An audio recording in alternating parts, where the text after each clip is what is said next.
to a new series.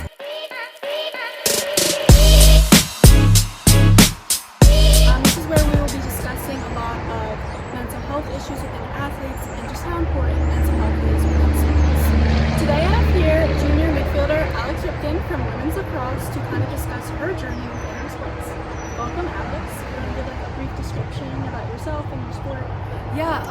So I'm a junior midfielder, like Emily said. I've been here since my freshman year. I've definitely seen and learned so much about mental health within sports and stuff like that. I think Shenandoah does a great job of advocating and talking about that kind of stuff. We have the hidden opponent program that runs here, and I know our team does or has involvement with that kind of stuff, so I was excited to come and help out Emily with that today.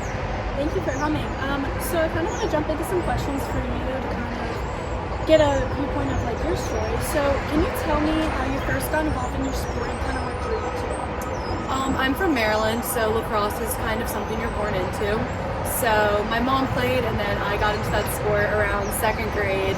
And then by freshman year of high school, I definitely knew I wanted to play in college competitively. I wasn't ready to hang up the jersey yet. So that's kind of how I got here today. That's awesome. And as you know, like as mental health, we kind of like talk about it a little bit more. We know it's like really hard to kind of stay motivated within your sport, especially when you face a lot of backlash. So what can you tell me that you have done to kind of help you stay motivated and continuing throughout all this years? I think something that definitely stays motivated is I think about like the little girl in me that wanted to play, like, God, she's gonna be on Team USA. That's probably not gonna happen. But that like intrinsic motivation I think really pushes me. Like we say it all the time, like what is your why? And I really go back to that question a lot. That pushing through mental health, adversities, physical adversities as well, just really thinking about like how blessed I am to be here, and that's something I really draw into when I go through those tough moments because those are inevitable. So yeah, that's awesome. So kind of going into like those tough moments, how would you say your relationship with your sport, lacrosse, changed when you started through college? Because as we know, like coming to the collegiate level is a whole different ballgame compared to high school and more of that. So like how would you say it has shifted as you've come to college? It's definitely shifted due to I think the responsibility level and the work ethic that really grows when you come into college. Just something I think I've dealt with is time management. That's a huge thing. I think also learning to give yourself a break. You have to realize that you need to be able to separate your academic self, your sports self, and then yourself as a person. So I find that really taking the time to sit and do nothing and reflect and journal. We do a lot of that with our team, journaling and really realizing that there's someone else behind the name that I'm wearing on my jersey. That's awesome.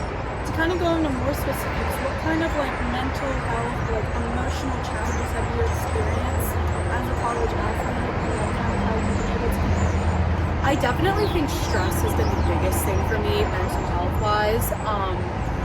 My freshman year was definitely extremely overwhelming, and being able to combat that is similar to what I said for the last question. Just taking a moment to literally breathe and talking to coaches, captains, teammates, and just being relatable and definitely vulnerable. You have to push yourself to be vulnerable or else you're not going to be able to receive help. So I think there's so many services on campus, or not even official services, just like chatting with a teammate or a coach or a responsible adult. I think those are great things. And I also have utilized the counseling center here before at SU, and that's been extremely helpful in my journey here. Yeah, I think that's a big point that I also wanted to touch on, was just like how important it is to really go into relationships with your coaches, with your teammates, any other friends on the outside. I think that's really important to kind of just communicate with them with how you're feeling. It's easier said than done, but that is one important thing that we really want to touch on with mental health. And using your counseling center, we have a great program here that I think a lot of us have used and saw a lot of benefit with. So I think really, going in touch with that and seeing your resources, seeing your options is really important. So kind of like playing off of that, I want to talk more about like the pressures of your sport specifically, and how have you ever felt pressure to hide or like downplay your mental health struggles, and if so? I've definitely felt that. I don't think it was necessarily something that someone else was putting on me. It might have been just kind of something that stress in your mind kind of makes up within you.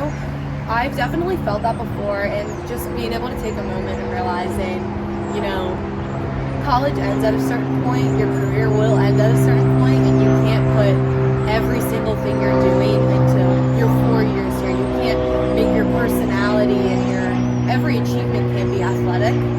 And so I realized I'm here for a degree, like I'm gonna have a career and a life after this. So those kinds of like smack on the head moments, like realize like what you're here for. It's 4 years of your life. It'll be the best 4 years of your life, but there is opportunities and other achievements you can still have outside of sports. Yeah, and that's like a really good point to kind of go into like balancing your academics, your athletics, and your personal life. So how would you say you're able to do all those things? Because as a collegiate athlete, like you have practice, you have lift, you have all this stuff, you have preseason, you have regular season. How are you able to kind of balance all of those different aspects of your life and still like have a life? Yes, balancing is definitely important. I think I would consider myself a very type A person, which has benefits and cons as well. I rely on my planner. I have to have my day written out. I have to like speak it out loud in the morning and at night before I go to bed. Things like that. I think also just talking with other teammates, like, oh, I'm doing this, and this today. Do you want to go study, or do you want to go do things? I'm an elementary education major. I don't have the craziest of crazy schedules, but I'm very motivated definitely by my friends that are in nursing or more like medical majors, those more difficult majors. I find myself relying on them for support and wanting to model my work ethic academically after them. And I see that as like a inspiration for how I want to organize my personal life with sports life and stuff like that. That's awesome. Yeah, it's very important to really, balance those things out as an athlete. It's easier said than done, obviously, but being able to do that can really help your mental and, again, reaching out to resources. So one final question I have for you, which kind of draws into everything we've been talking about. How do competition, performance expectations, or injuries, if you've had any, affect your mental state? Any specific setbacks that you have faced in your personal stories, and how have you been able to combat that and really help with your mental health? Yeah, I think with like performance pressure, that is definitely a huge factor. I definitely, like for my freshman year, for example, like I definitely got to touch the field a lot. Like I was in there a lot my sophomore year as well. I became a starter my sophomore year. I just think being vulnerable, like that was and I'm not a very vulnerable person by nature, forcing myself to realize like I'm in I wouldn't say difficult, like in a very blessed scenario to be able to be playing early on in my career.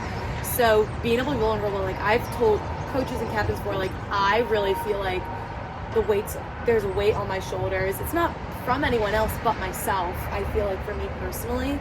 So I think just having that ability to force yourself, you have to speak up. You have to be able to say like, I really need this kind of communication. I need check-ins with coach once a week, which is something I've talked about with our coaches before. Like I enjoy talking about those kinds of things because I walk out of those kinds of meetings very relaxed. And then I also think with sports pressure, talking to people outside of my own team, I think that those relationships are very important. And so I talk to other sports teams or people who don't play sports here. I'm just talking about my day or how I'm feeling, if it's stress-wise or good-wise, like with those other people who don't necessarily understand, like, oh, this is exactly what I did today in every drill. They can help me work through those kinds of emotions, and they can relate on maybe another level if they're on another sports team. So I definitely think that being vulnerable and forcing yourself to really communicate what you think is probably my top strategy for those kinds of things. I think Alex touched on a lot of important topics, using outside resources, even just friends who are not involved with your sport. It's really important to reach out to other people who may have a different perspective on the outside world compared to specifically in your sports bubble. So that was great. Thank you so much, Alex, for joining us. Next up, we have another athlete coming to join us in our next episode from men's soccer. We'll get to see his perspective, so stay tuned for that. And with that, thank you for watching.